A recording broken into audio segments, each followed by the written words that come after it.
I'm one of the few interviewers who can take a few liberties with you, Gurudev, because you allow me. You're very gracious. So I always like some breaking news. So now that the Ram Temple is happening, we must know what all has gone in the back rooms. So Gurudev, you had mentioned that Chief Justice of India, Gogoi, had invited you to his place and told you that the Ayodhya dispute is going on for 500 years and the court had 8 huge trunks full of materials and documents related to the case which were in Urdu and in Hindi. These documents had to be translated to English, which resulted in the number of trunks increasing to 12. Mr. Gogoi, the Chief Justice, had also said that if he asks the whole judicial strength of the country to study the 12 trunks, it will take them at least 2.5 years just to study what is written in those trunks. After Mr. Gogoi requested you to sit with the parties involved in the dispute, you then sat with the concerned parties, which were 25 for 8 months. And you said that some of these parties had 3 to 4 generations. And some of those generations became lawyers, took LLB degree only to fight the case. So these are incredible stories.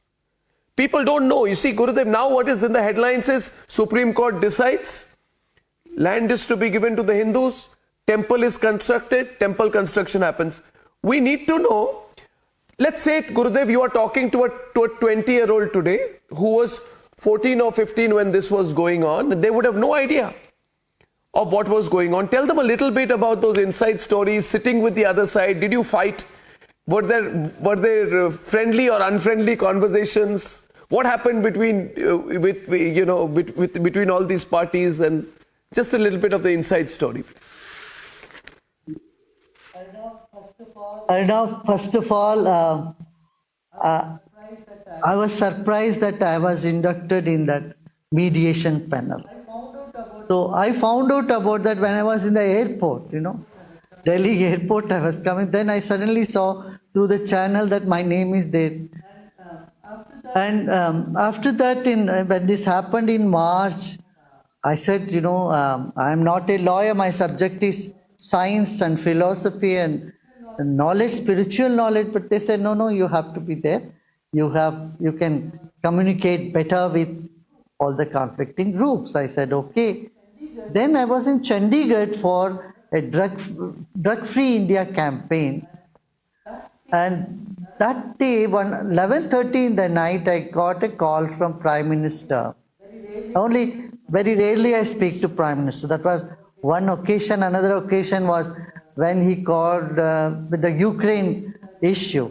Because I remember this, he called me and when I was in Chandigarh, and he said, I was staying in the Chandigarh University. He said, Gurudev, aap aage badhiye.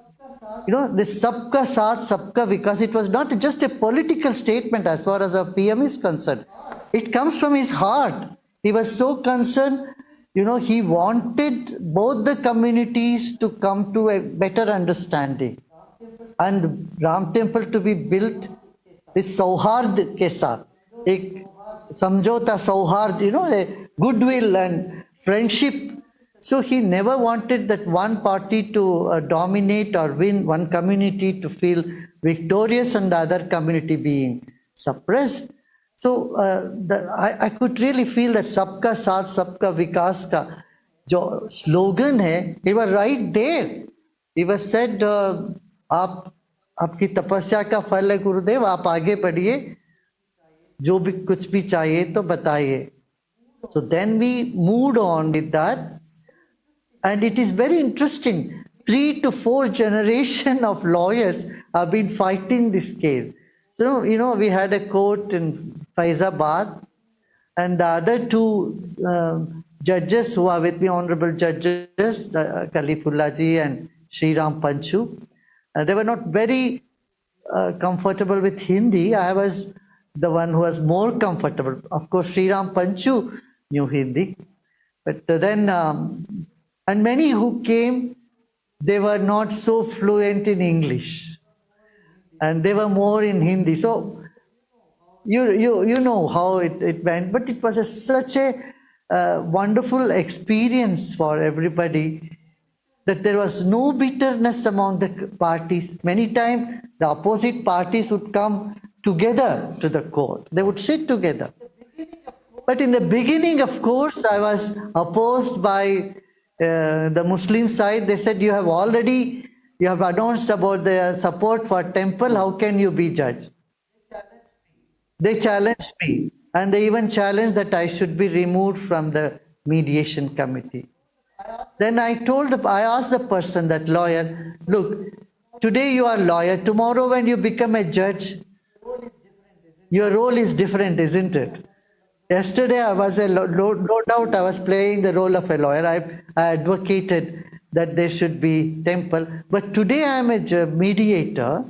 Then it's different. It's only lawyers who become judges. Then you cannot hold them that you fought for that case or this one, isn't it? So then we carried on with that, and there were young people. We asked them, why did you become lawyer? They said, I want to fight this case, that's why we became lawyers. The Nirmohi Akhada lawyers, and and sons who came to the panel discussions, everybody had this one goal: we want to see the Ram temple built.